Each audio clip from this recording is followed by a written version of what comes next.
I'm Woodruff, and in today's video I'm going to be talking about thylacines and how they compare to wolves. Now thylacines are a recently extinct marsupial predator from Tasmania. Now during the Ice Age, a few thousand years ago, they also lived all across mainland Australia. So it's a very recent extinction. They were killed off in the 1900s. It's very sad. Now they're sometimes given the nickname the Tasmanian Tiger just because they have stripes on their back. They're not tigers, they're not cats, and they're not dogs. When we look at their skulls, that skull shape is very much a canine appearance at first glance.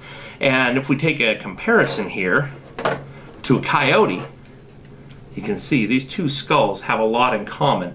But they are not members of the canine family at all.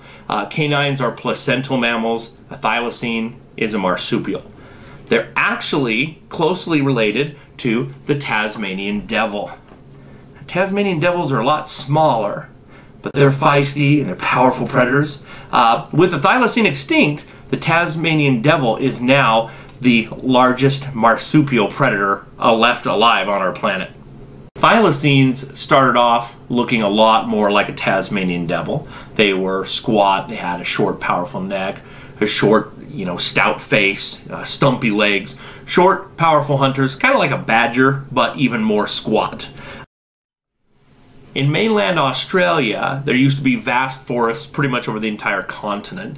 But over the past 2 million years, it's been drying out, trees have been separating, and huge desert grasslands opened up. Wallabies and kangaroos during that time have been getting bigger and bigger.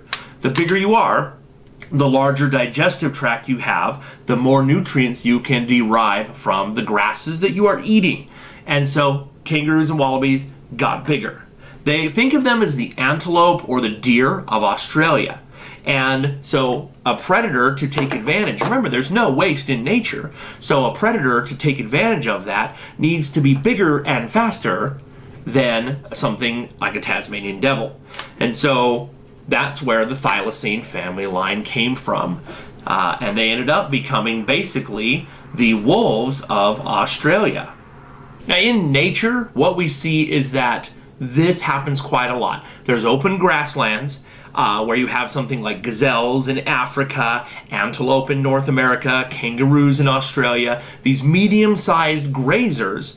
And so there is a need for a predator who's big enough to hunt these grazers, but small enough that it can also scavenge carcasses to kind of make ends meet if they can't kill something. So in Australia, you have the thylacine.